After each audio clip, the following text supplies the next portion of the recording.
नमस्कार, ध्रुव मध्ये आपलं सर्वांचं स्वागत आहे।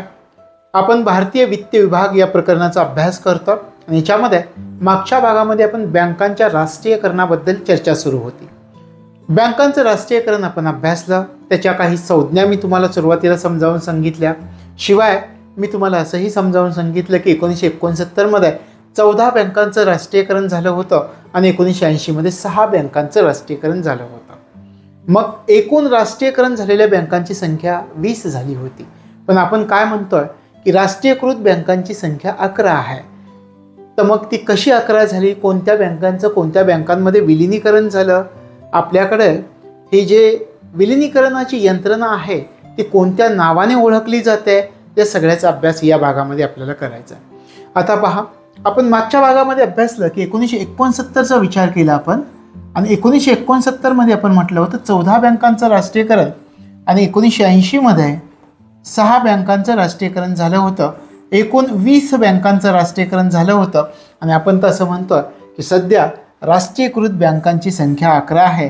मग ही 20 वरून राष्ट्रीयकृत बँकांची संख्या 11 कशी झाली हे आपल्याला समजावून घ्यायचं आहे। मग काही समित्यांचा आपल्याला विचार करावा लागतो। सुरुवातीला आपल्याला विचार करावा लागेल नरसिंहन समिती काय म्हटलेली होती। 1991ची नरसिंहन समिती या पहा, या ठिकाणी मी म्हणतो सुरुवातीला नरसिंहन समितीचा उल्लेख आपण करताना या समितीनं कोणती शिफारस केली होती आणि ती शिफारस आपल्यासाठी कशी महत्त्वाची ठरली, त्याच्यातून बँकांचं विलीनीकरण कसं झालं हे आपल्यासाठी महत्त्वाचं आहे।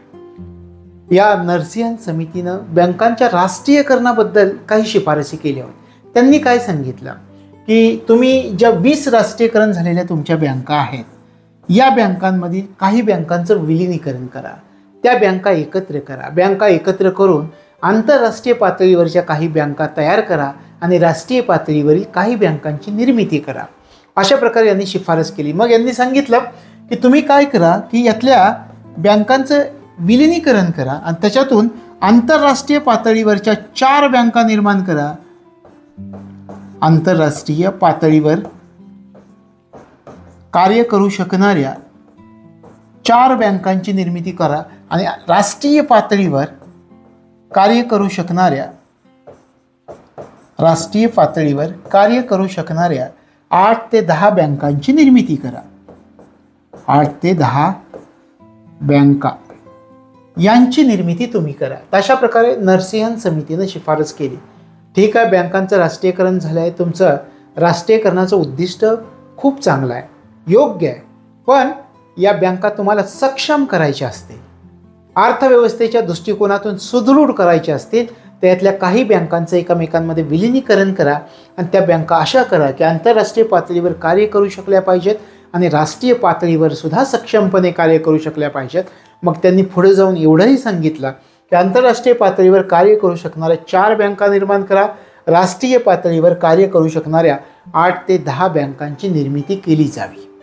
मग या ठिकाणी प्रश्न असा निर्माण होतो की फक्त नरसिंहन समितीनंच बँकांचं विलीनीकरण करा आणि बँकांना सक्षम बनवा अशी शिफारस केली होती का?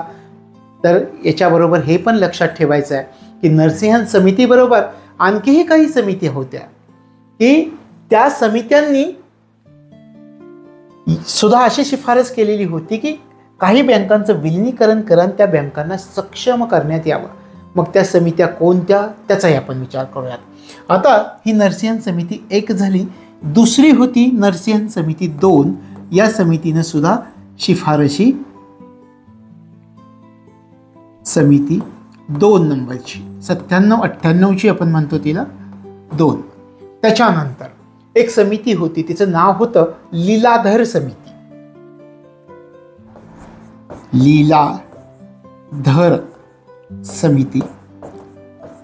लीलाधर समिती या समितीचा विचार केला तर 2008 मधली, आपण या ठिकाणी म्हटलं 97-98 मधली ही 2008 मधली समिती लीलाधर समिती।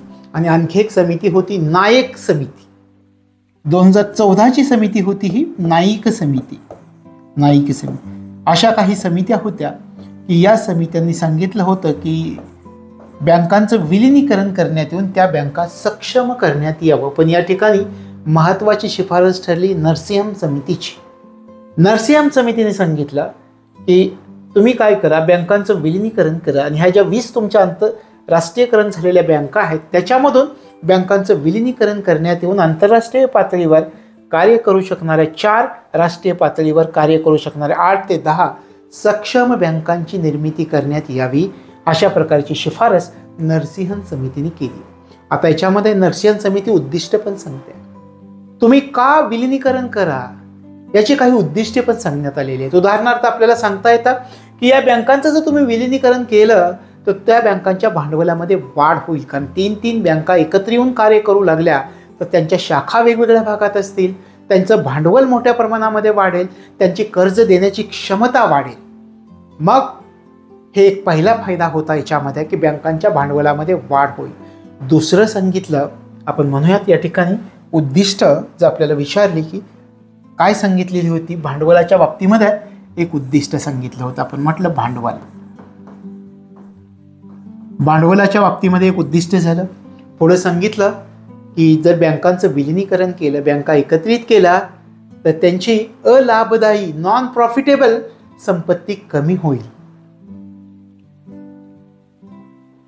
अलाभदायी, आता तुम्ही म्हणाल अलाभदायी संपत्ती म्हणूयात आपण, नॉन प्रॉफिटेबल अलाभदायी, किंवा आपण असं म्हणतो की तुम्ही जर बँकांमध्ये गेला तर काही फोटो तुम्हाला लावलेले दिसतात. पहा, थकीत कर्जवाल्यांचे ते फोटो असतात. तर अनेक बँकांमध्ये असे बुडीत कर्ज असतात की उदाहरणार्थ काही लोक काय करतात, कर्ज घेतात आणि पुन्हा माघारी देण्याचं नावच काढत नाहीत आणि यांना घरी गेल्यावरती सुद्धा सापडत नाहीत. तशा प्रकारे बुडीत कर्जामध्ये बँकांमध्ये मोठी वाढ झालेली असते. या कर्जाची परतफेड झालेली नसते आणि याच्यामुळं काय होतं की मोठ्या प्रमाणामध्ये अलाभदायी संपत्ती निर्माण झालेली असते. त्याच्यामुळं ही अलाभदायी संपत्ती कमी व्हावी हे सुद्धा उद्दिष्ट सांगितलेलं होतं राष्ट्रीयकरणाचं. या बँकांचं राष्ट्रीयकरण करून सक्षम बँका निर्माण करण्यात याव्यात हे जे उद्दिष्ट सांगितलं त्याच्यामध्ये हेही एक कारण होतं की अलाभदायी संपत्ती कमी झाली पाहिजे, अकार्यकारी संपत्ती कमी झाली पाहिजे. तशा प्रकारे हे एक कारण होतं. आणि खरोखरच जर तुम्ही विचार केला या अलाभदायी संपत्तीचा तर रिझर्व्ह बँकेचा अलीकडे एक रिपोर्ट आला. त्या रिपोर्टमध्ये सांगण्यात आलेलं होतं की देशामध्ये अलाभदायी संपत्ती किती आहे. तर त्याच्यामध्ये रिझर्व्ह बँक म्हणते 2,21,400 कोटी रुपयांची अलाभदायी संपत्ती आहे. एवढ्या मोठ्या प्रमाणामध्ये बँकांची ही कर्ज अडकून पडलेली आहेत. तशा प्रकारे ही अलाभदायी जे आहे प्रकार तो कमी झाला पाहिजे. या दृष्टिकोनातून तुम्ही काय करा तर बँकांचं राष्ट्रीयकरण करून एकत्रितपणे त्या बँका सक्षम करण्याचा प्रयत्न करा असं सांगण्यात आलेलं होतं. शिवाय त्यांनी असंही सांगितलं की 3 बँका 2 बँका एकत्र आल्या तर त्यांचं भांडवल तर वाढेलच पण कर्ज देण्याची क्षमता सुद्धा वाढेल. कशामध्ये वाढ होईल पहा, कर्ज देण्याची क्षमता, कर्ज देण्याच्या क्षमतेमध्ये सुद्धा वाढ होणार आहे विलिनीकरण झाल्यानंतर. शिवाय 3 बँका एकत्र येऊन जर त्या विलिनीकरण झाल्या तर विचार करा प्रत्येक बँकेचं शाखा वेगवेगळ्या भागांमध्ये असणार आहे. मग 3 बँका जर एकत्रितपणे आल्या तर एक लक्षात येईल, एक सक्षम बँक निर्माण होऊन तिच्या शाखांचं जे जाळं आहे ते शाखांचं जाळं विस्तारित होईल. म्हणजे या ठिकाणी शाखांचे जाळे विस्तारित करणे हे एक उद्दिष्ट होतं या विलिनीकरणाचं. विस्तारित करणे, शाखांचे जाळे विस्तारित करणे. तर हे मुद्दे आपल्या लक्षात ठेवायचा की पुढच्या कालावधीमध्ये बँकांचं एकमेकांमध्ये विलिनीकरण आपल्याला झालेलं दिसतं. त्याची कारणं कोणती तर हे, आणि शेवटी सांगण्यात आलेलं होतं की हे सगळं कशासाठी करायचं आहे तर विलिनीकरणामुळे बँका सक्षम होतील. बँका सक्षम झाल्या की बँकांचं व्यवस्थापन योग्य पद्धतीनं चालेल. कार्यक्षम व्यवस्थापनासाठी, कार्यक्षम व्यवस्थापन.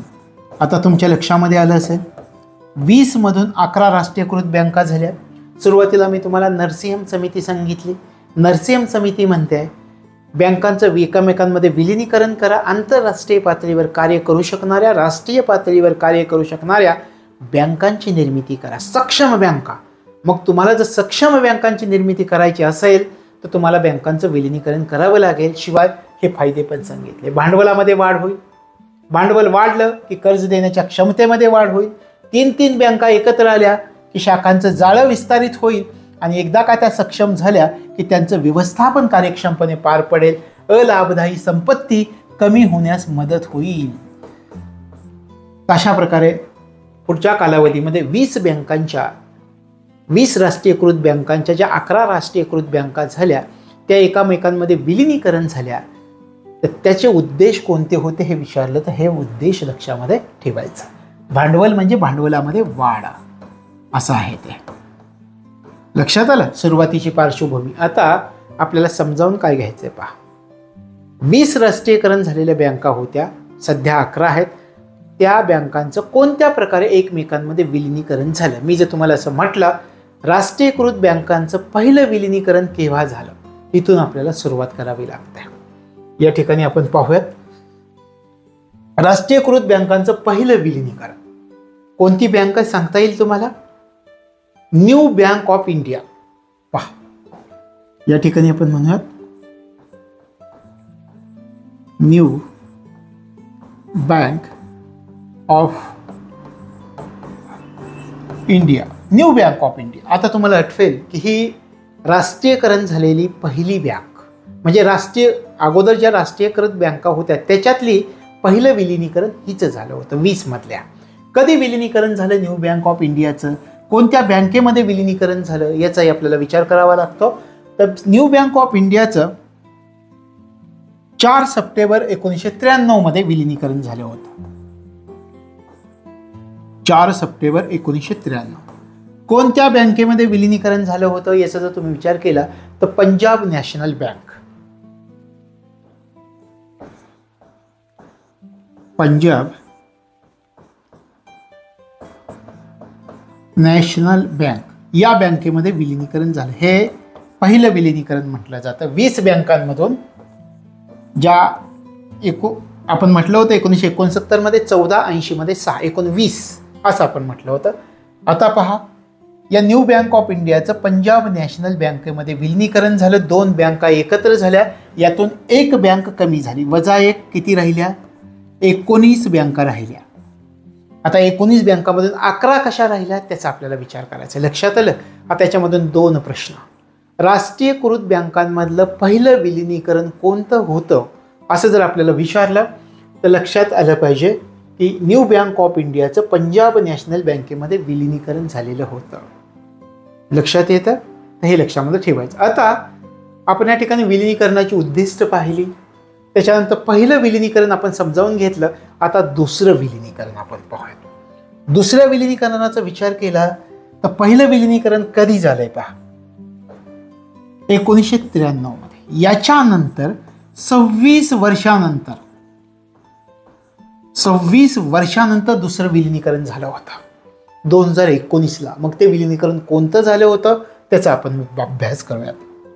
दुसरं विलिनीकरण आपण त्याला म्हणूयात दुसरे विलिनीकरण.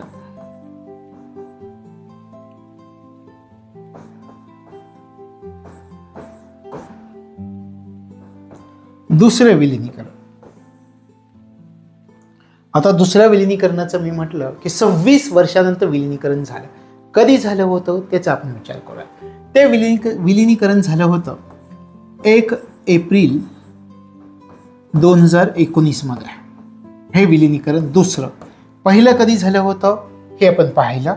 या ठिकाणी पहा 4 सप्टेंबर 1993. दुसरं विलिनीकरण 26 वर्षानंतर झालं. ते झालं 1 एप्रिल 2019 मध्ये.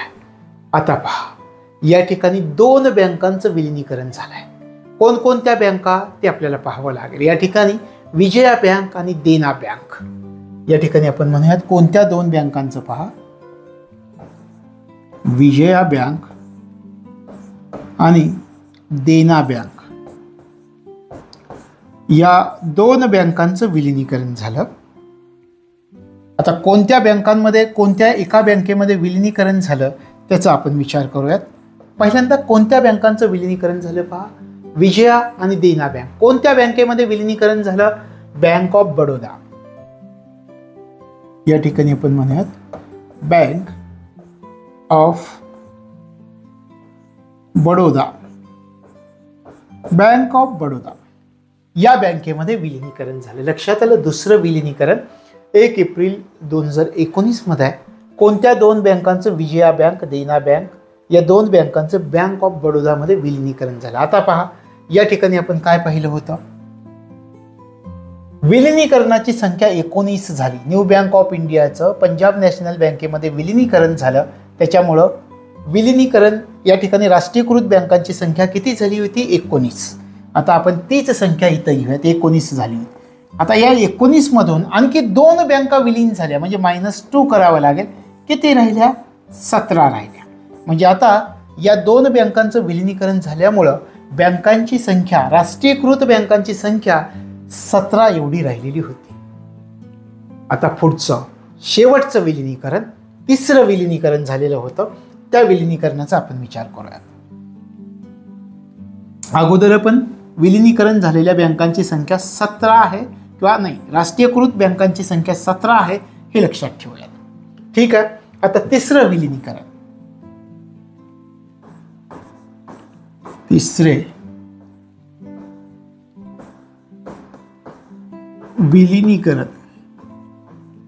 तिसरे विलिनीकरण आपण अभ्यास पुन्हा एकदा. कधी विलिनीकरण झालं हे आपल्यासाठी महत्वाचं आहे. 2 विलिनीकरण आपण अभ्यासली. तिसऱ्या विलिनीकरणामध्ये 6 बँकांचं विलिनीकरण झालं होतं. कधी झालं होतं?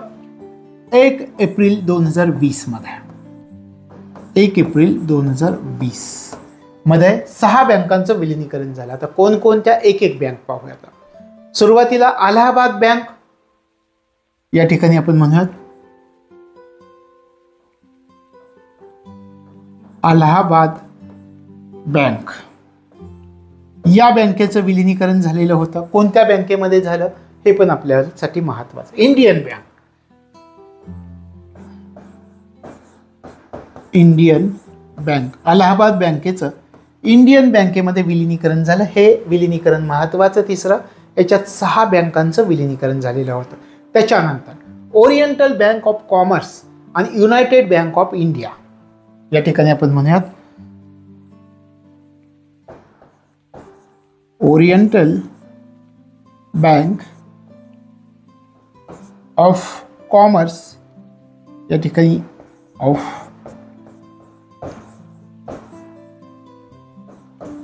ही एक बँक होती. आणखी एक बँक होती युनायटेड बँक ऑफ इंडिया.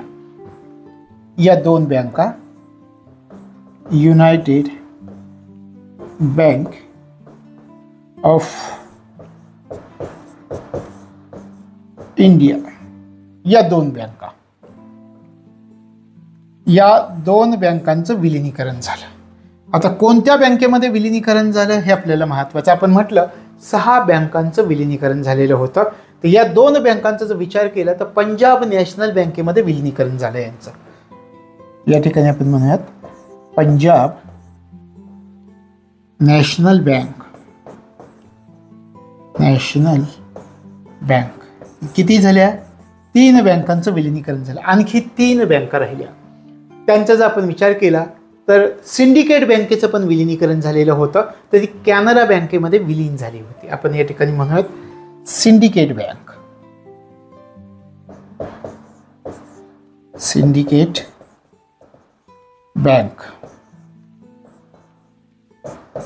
कोणत्या बँकेमध्ये विलिनीकरण झालं? कॅनरा बँकेमध्ये. कॅनरा बँक.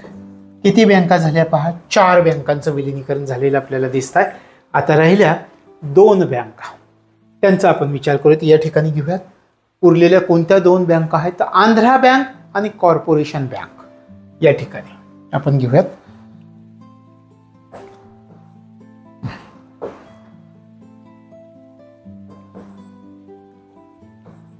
आंध्रा बँक आणि कॉर्पोरेशन बँक, या 2 बँकांचं. अशा प्रकारे 6 बँका आता तुम्हाला दिसतील. आपण म्हणूयात या ठिकाणी या 2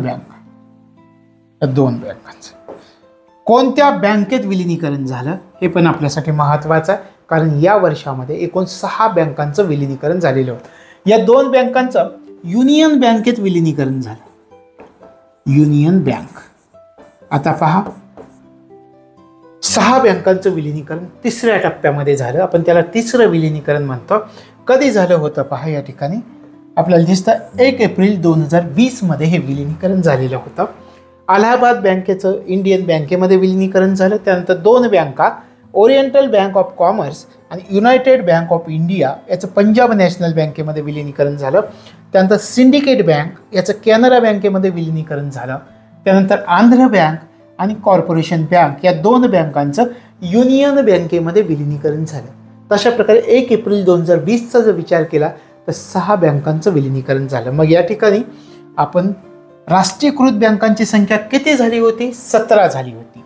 आता याच्यातून 6 बँका आणखी विलिनीकरण झाल्या, -6 केलं तर किती उरतात? 11. मग आत्ता सध्या किती राष्ट्रीयकृत बँका आहेत? या 11 आहेत.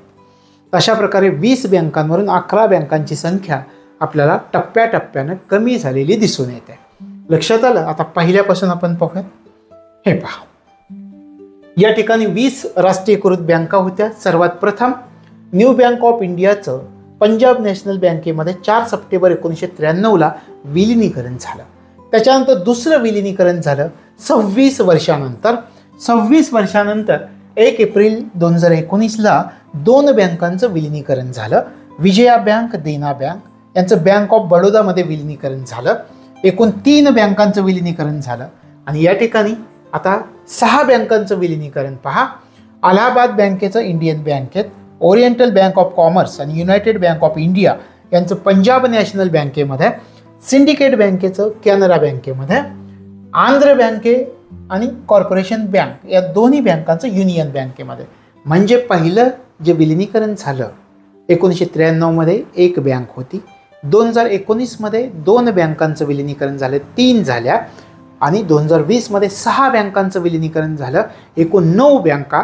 मग 20 मधून 9 गेले, -9 केले तर 11 राष्ट्रीयकृत बँका शिल्लक राहिलेल्या आहेत सध्या. कारण 69 मध्ये 14 बँका, 80 मध्ये 6, 20 एकूण राष्ट्रीयकृत बँका होत्या. त्यांचं 9 बँकांचं विलिनीकरण आपल्याला पुढच्या टप्प्यांमध्ये झालेलं दिसतं. 93 मध्ये 1 बँक, 19 मध्ये 2 बँका आणि 20 मध्ये 6 बँकांचं विलिनीकरण. हे आपल्याला लक्षात ठेवावं लागतं. मग आता तुमच्या मनामध्ये असतील की सध्या कोणत्या बँका शिल्लक आहेत? 11. तर त्या 11 बँका आपल्याला पाहाव्या लागतात. सध्या राष्ट्रीयकृत असलेल्या 11 बँका कोणत्या आहेत त्याचा आपण विचार करूयात. पहा, या आहेत राष्ट्रीयकरण झालेल्या बँका. आता राष्ट्रीयकृत बँका आपल्याला म्हणता येईल. या ठिकाणी पंजाब नॅशनल बँक नवी दिल्ली या ठिकाणी आहे. 1 इंडियन बँक चेन्नई या ठिकाणी आहे, तिचं मुख्यालय. कॅनरा बँकेचं मुख्यालय बेंगलोर या ठिकाणी आहे. युनियन बँक ऑफ इंडिया याचं मुख्यालय मुंबई या ठिकाणी आहे. इंडियन ओव्हरसीज बँक ही पण अजून आहे तर चेन्नई या ठिकाणी आहे. युको बँक मुख्यालय कोलकाता या ठिकाणी आहे, हे लक्षामध्ये ठेवायचं. त्याच्यानंतर हे पहा, बँक ऑफ महाराष्ट्र पुणे या ठिकाणी मुख्यालय आहे. पंजाब अँड सिंध बँक याचं नवी दिल्ली या ठिकाणी मुख्यालय आहे. बँक ऑफ इंडिया याचं मुख्यालय मुंबई या ठिकाणी आहे. सेंट्रल बँक ऑफ इंडिया याचं मुख्यालय मुंबई या ठिकाणी आहे. आणि बँक ऑफ बडोदा याचं मुख्यालय अलकापुरी वडोदरा या ठिकाणी आहे. आता या ठिकाणी एक गोष्ट लक्षात ठेवा, राष्ट्रीयकृत बँकांची संख्या जर आपण विचारात घेतली तर महाराष्ट्रामध्ये किती बँका राष्ट्रीयकृत बँका आहेत असं तुम्हाला विचार काय सांगाल? महाराष्ट्रामध्ये राष्ट्रीयकृत बँकांची संख्या किती आहे? सध्या 11 मधील किती आहे? लगेच आपल्याला विचार करता येईल 4 असणार आहे. हे पहा, 1 union bank of India Mumbai, त्याच्यानंतर या ठिकाणी बँक ऑफ महाराष्ट्र पुणे 1 आहे. Bank of India, central bank of India Mumbai. 4 बँकांची, 4 राष्ट्रीयकृत बँकांची मुख्यालय महाराष्ट्रात आहेत असं तुम्हाला डायरेक्ट विधान दिलं तर हे माहीत असणं गरजेचं आहे. शिवाय ही बँका यांचं मुख्यालय आपल्याला जोड्यांच्या स्वरूपात विचारतील.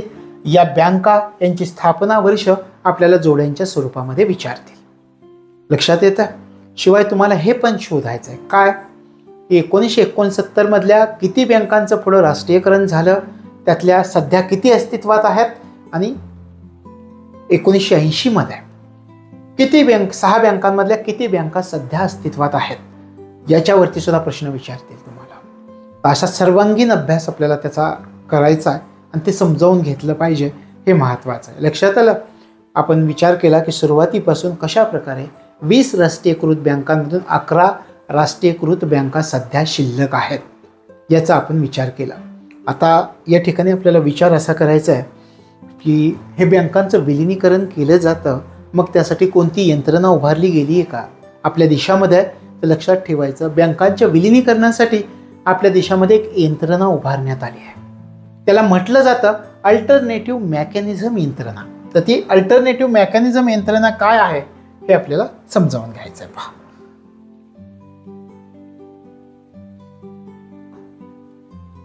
अल्टरनेटिव्ह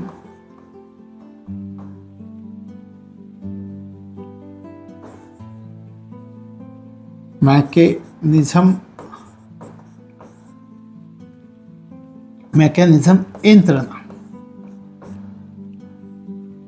हे आपल्याला समजावून घ्यायची. कशी यंत्रणा आहे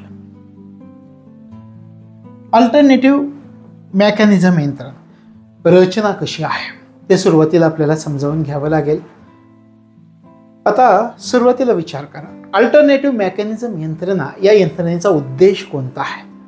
याचा उद्देशच असा आहे की सरकारी बँका ज्या आहेत त्यांचं एकामेकांमध्ये विलिनीकरण करणं हा उद्देश आहे. उद्देश काय आहे पहा, सरकारी बँकांचे विलिनीकरण, एकमेकांमध्ये विलिनीकरण, एकमेकांमध्ये विलिनीकरण हा उद्देश आहे या यंत्रणेचा. म्हणजे तुम्हाला सुरुवातीला या यंत्रणेचा उद्देश समजेल आणि मग आपल्या देशामध्ये जे राष्ट्रीयकृत बँकांचं एकमेकांमध्ये विलिनीकरण झालंय त्याच्या मागे असणारी यंत्रणा पण लक्षात येईल. त्याच्यामध्ये एक अध्यक्ष 2 सदस्य असतात. कशी रचना आहे पहा, एक अध्यक्ष आणि 2 सदस्य असतात. अध्यक्ष कोण असतात? वित्तमंत्री असतात. हे जे असतात वित्तमंत्री असतात. अध्यक्ष याचे आपल्याला विचारलं की ही जी यंत्रणा आहे अल्टरनेटिव्ह मेकॅनिझम यंत्रणा, याचे अध्यक्ष कोण असतात? अध्यक्ष वित्तमंत्री असतात. आणि जे 2 सदस्य असतात ते 2 सदस्य कॅबिनेट मंत्री असतात. कॅबिनेट मंत्री, ते 2 सदस्य कॅबिनेट मंत्री असतात. तशा प्रकारे अल्टरनेटिव्ह मेकॅनिझम यंत्रणेची रचना कशी असते ते लक्षामध्ये ठेवायचे. काय आहे की बँकांचं विलिनीकरण करायचं आहे. बँकांच्या विलिनीकरणाचा प्रस्ताव कोणाकडे पाठवला जातो याचा जर तुम्ही विचार केला तर या अल्टरनेटिव्ह मेकॅनिझम यंत्रणेकडे पाठवला जातो. आता आपल्याला विचार करायचा आहे की ही प्रोसेस कशी पार पडते. आपण पाहूयात प्रोसेस कशी आहे याचा विचार करू. हे लक्षात आलं. अल्टरनेटिव्ह मेकॅनिझम यंत्रणा उद्देश सरकारी बँकांचं एकमेकांमध्ये विलिनीकरण करणं हे या यंत्रणेचा उद्देश आहे. या यंत्रणेची रचना कशी आहे? एक अध्यक्ष 2 सदस्य असतात. या यंत्रणेचा अध्यक्ष वित्तमंत्री असतात. सदस्य 2 कॅबिनेट मंत्री असतात. ठीक आहे. आता एखाद्या बँकेचं दुसऱ्या बँकेमध्ये विलिनीकरण करायचं आहे, मग ती यंत्रणा कशी पार पाडली जाते हे आपण विचार करूयात. या ठिकाणी पहा, समजा बँकेचं विलिनीकरण आपण म्हणूयात, विलिनीकरण बँकेचे विलिनीकरण करायचा.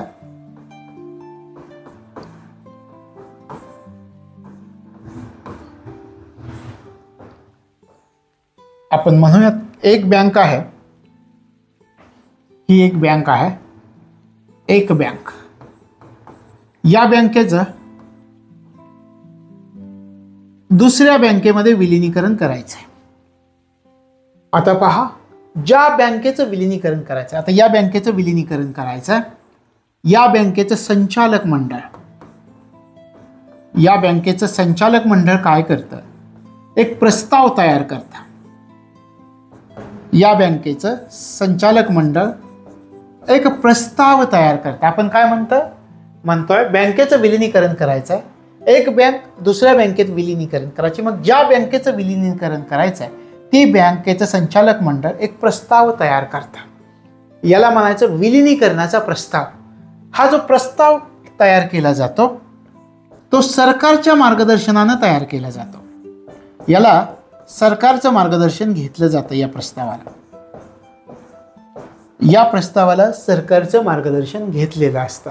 आता पहा काय असतं या प्रस्तावामध्ये. या प्रस्तावामध्ये आम्ही आमच्या बँकेचं दुसऱ्या बँकेमध्ये का विलिनीकरण करतोय याची माहिती दिलेली असते. आम्हाला का विलिनीकरण करायचं आहे दुसऱ्या बँकेमध्ये याची माहिती या प्रस्तावामध्ये लिहिलेली असते त्या बँकेने. मग हा प्रस्ताव कुणाकडे जातो? हा प्रस्ताव जातो अल्टरनेटिव्ह मेकॅनिझम यंत्रणेकडे.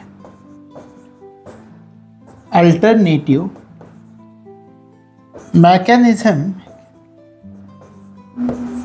मेकॅनिझम यंत्रणेकडे हा प्रस्ताव जातो. लक्षात आलं? या बँकेने प्रस्ताव तयार केला सरकारच्या मार्गदर्शनानं. हा प्रस्ताव कुठं जाईल? अल्टरनेटिव्ह मेकॅनिझम यंत्रणेकडे जातो. आणि मग अल्टरनेटिव्ह मेकॅनिझम यंत्रणेमध्ये एक अध्यक्ष 2 सदस्य असतात. आपण म्हटलं यंत्रणेकडे गेला, याच्यामध्ये आपण उल्लेख केल्याप्रमाणे एक अध्यक्ष आणि 2 सदस्य, एक अध्यक्ष आणि 2 सदस्य असतात या यंत्रणेमध्ये. मग एक अध्यक्ष मी तुम्हाला सांगितलं वित्तमंत्री असतात आणि 2 सदस्य कॅबिनेट मंत्री असतात. यालाच त्रिमंत्री समिती असं म्हणतात. असं सुद्धा म्हटलं जातं, त्रिमंत्री समिती. आता पहा काय होतं. यांच्याकडे प्रस्ताव पाठवून दिला अल्टरनेटिव्ह मेकॅनिझम यंत्रणेकडे. आता या प्रस्तावाची छाननी केली जाते. या ठिकाणी आपण पाहूयात प्रस्ताव पाठवलाय. पुढे काय होईल? प्रस्ताव या ठिकाणी आपण पाहूया, तिकडे घेऊयात थोडंसं म्हणजे आपल्याला सोयीस्कर होईल.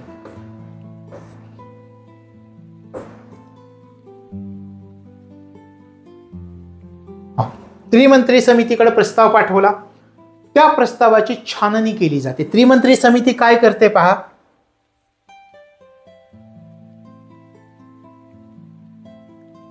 त्रिमंत्री समिती प्रस्तावाची छाननी करते. प्रस्तावाची छाननी म्हणजे प्रस्ताव तपासून पाहते. छाननी, प्रस्तावाची छाननी करते, तपासून पाहते. आणि हे तपासताना रिझर्व्ह बँकेचा सल्ला घेतला जातो, RBIचा सल्ला. प्रस्ताव तपासताना RBIचा सल्ला घेतला जातो आणि त्यांच्या सल्ल्यानुसार हा प्रस्ताव तपासला जातो. आता समजा या त्रिमंत्री समितीनं हा प्रस्तावाची छाननी केली RBIच्या सल्ल्यानं आणि हा प्रस्ताव संमत झाला. आपण म्हणूया हा प्रस्ताव आता संमत झालेला आहे. तर काय होईल? लक्षात येत आहे तुमच्या व्यवस्थित? हा प्रस्ताव संमत झाला की मग कॅबिनेटकडे पाठवला जातो. लक्षात येत आहे? सल्ला घेतला जातो. समजा प्रस्तावामध्ये काही सुधारणा करायची असतील तर हा प्रस्ताव पुन्हा पाठवला जातो बँकेकडे. बँकांना परत केला जातो जर प्रस्तावामध्ये सुधारणा करायच्या असतील. आणि जर प्रस्ताव योग्य असेल तर तो प्रस्ताव कॅबिनेटकडे पाठवला जाईल. कॅबिनेटकडे येतो प्रस्ताव. पुढे आता पहा कॅबिनेटकडे प्रस्ताव आल्यानंतर काय होतं. याला जर कॅबिनेटची मंजुरी मिळाली, समजा कॅबिनेटने मंजुरी दिली या प्रस्तावाला, विलिनीकरणाच्या 2 बँकांच्या प्रस्तावाला कॅबिनेटने मंजुरी दिली, तर मग हा प्रस्ताव केंद्र सरकारकडे पाठवला जातो. मंजुरी मिळाली केंद्र सरकारकडे आणि केंद्र सरकारने जर याला मंजुरी दिली केंद्र सरकारने, तर हा प्रस्ताव राष्ट्रपतींच्या वतीनं केंद्र सरकार संसदेमध्ये मांडतं. लक्षात आलं कसं कसं आहे. मंजुरी जर मिळाली तर हा प्रस्ताव राष्ट्रपतींच्या वतीनं संसदेच्या दोन्ही सभागृहात मांडला जातो. दोन्ही सभागृहात मांडला जातो आणि तिथं जर याला मंजुरी मिळाली, दोन्ही सभागृहात मांडतात असं म्हणूयात आपण. अशा प्रकारे अल्टरनेटिव्ह मेकॅनिझम यंत्रणा काम करते. लक्षात आलं? सुरुवातीला हे टप्पे घ्या लक्षात, त्याच्यानंतर शेवटचा टप्पा मी तुम्हाला सांगेल. या ठिकाणी पहा आपण काय काय केलं. आपण म्हटलं की सरकारी बँकांचं जर एकमेकांमध्ये विलिनीकरण करायचं आहे, राष्ट्रीयकृत बँकांचं जर एकामेकांमध्ये विलिनीकरण करायचे तर कोणती यंत्रणा कार्य पार पाडते. अल्टरनेटिव्ह मेकॅनिझम यंत्रणा असं तिला म्हणतात. याचा उद्देश आहे सरकारी बँकांचं एकमेकांमध्ये विलिनीकरण करा. अल्टरनेटिव्ह मेकॅनिझम यंत्रणेची रचना, त्याच्यामध्ये एक अध्यक्ष 2 सदस्य असतात. अध्यक्ष जो असतो तो वित्तमंत्री असतो, 2 सदस्य असतात ते कॅबिनेट मंत्री असतात. आता रचना कशी झाली आहे पहा. या ठिकाणी बँकांचं विलिनीकरण करायचं आहे. एका बँकेचं दुसऱ्या बँकेमध्ये विलिनीकरण करायचं आहे. ज्या बँकेचं विलिनीकरण करायचं आहे त्या बँकेचं संचालक मंडळ विलिनीकरणाचा एक प्रस्ताव तयार करतं. त्या प्रस्तावामध्ये काय असतं की हे आम्ही जे विलिनीकरण करतोय दुसऱ्या बँकेमध्ये ते आम्हाला का करायचं आहे हे सांगितलेलं असतं. हा प्रस्ताव तयार करताना सरकारच्या मार्गदर्शनानं तयार केलेला असतो. हा प्रस्ताव अल्टरनेटिव्ह मेकॅनिझम यंत्रणेकडे पाठवला जातो. मग आपण सुरुवातीलाच म्हटलं याची रचना एक अध्यक्ष 2 सदस्य असते. हा प्रस्ताव अल्टरनेटिव्ह मेकॅनिझम यंत्रणेकडे आल्यानंतर पहा त्या प्रस्तावाची छाननी केली जाते. प्रस्तावाची छाननी करताना तपासताना रिझर्व्ह बँक ऑफ इंडियाचा सल्ला सुद्धा घेतला जातो. इथून जर तो प्रस्ताव मंजूर झाला तर कॅबिनेटकडे जातो. कॅबिनेटची मंजुरी मिळाली तर तो केंद्र सरकारकडे जातो. केंद्र सरकारची जर मंजुरी मिळाली तर तो प्रस्ताव राष्ट्रपतींच्या वतीनं संसदेच्या दोन्ही सभागृहामध्ये मांडला जातो. आणि जर संसदेनं संमती दिली या ठिकाणी, आता पहा या ठिकाणी आपण म्हणूयात जर या प्रस्तावाला संसदेची संमती प्राप्त झाली, संसदेची संमती प्राप्त झाली या प्रस्तावाला, तर मग कायद्यांमध्ये दुरुस्ती केली जाते. कोणत्या कायद्यांमध्ये? 1970चा कायदा आणि 1980चा कायदा, या दोन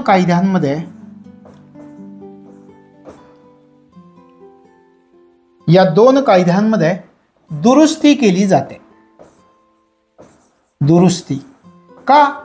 या ठिकाणी आपण पाहिलं होतं की 1969ला 14 बँकांचं राष्ट्रीयकरण करण्यात आलं. त्यावेळी 1970चा कायदा, 1980मध्ये 6 बँकांचं राष्ट्रीयकरण करण्यात आलं. त्यावेळी 1980चा कायदा. तर या 2 कायद्यांमध्ये दुरुस्ती केली जाते आणि त्या बँकेचं विलिनीकरण अंमलामध्ये येतं. याला म्हणायचं अल्टरनेटिव्ह मेकॅनिझम यंत्रणा. अशा प्रकारे बँकांचं विलिनीकरण होत असतं. लक्षात आलं? सुरुवातीपासून आपण विचार केला, नरसिंह समिती 2नं सांगितलं 20 राष्ट्रीयकृत बँका आहेत, त्यांचं एकमेकांमध्ये विलिनीकरण करा. आंतरराष्ट्रीय पातळीवर 4 बँका तयार करा सक्षम. राष्ट्रीय पातळीवर 8 ते 10 बँकांची निर्मिती करा. त्यानंतर इतर बँकांचाही आपण विचार केला की बँकांचं विलिनीकरण करून बँकांना सक्षम करण्यात यावं असं या बँकांनी शिफारस केली होती, असं आपण सांगितलं होतं. या ठिकाणी हे पहा, रिव्हिजन आपण करू आता शेवटच्या टप्प्यामध्ये. हां, तर या ठिकाणी आपण म्हटलं होतं की हे जर नरसिंह समितीनं सांगितलंच, पण त्याचबरोबर आणखीही बँकांनी आणखी समित्यांनी शिफारस केली होती. 1998च्या नरसिंह समिती 2, 2008ची लीलाधर समिती, 2014ची नाईक समिती. तर अशा प्रकारे या सगळ्या समित्यांनी शिफारशी केल्या होत्या. शिफारस कोणाची लक्षात घेतली? नरसिंह समिती 1ची लक्षामध्ये घेतली. बँकांचं विलिनीकरण केलं आणि बँका सक्षम करण्याचा प्रयत्न केलेला होता. त्याच्यानंतर मी तुम्हाला सांगितलं की उद्दिष्ट सांगितली होती की सरकारी बँकांचं एकमेकांमध्ये का विलिनीकरण करावं, का त्यांच्या भांडवलामध्ये वाढ होईल. भांडवलामध्ये वाढ झाली तर कर्ज देण्याच्या क्षमतेमध्ये वाढ होईल. कर्ज देण्याची क्षमता वाढली तर त्यांची मोठ्या प्रमाणामध्ये नफा प्राप्त होईल. त्यानंतर 3 बँका जर एकत्रीकरण झाल्या तर त्यांच्या शाखांचं जाळं विस्तारित होईल, कार्यक्षम व्यवस्थापन होईल. तर अशा प्रकारे त्याची उद्दिष्ट सांगण्यात आलेली होती. त्याच्यानंतर आपण प्रत्यक्ष विलिनीकरण कशा बँका झाल्या ते पाहिलं.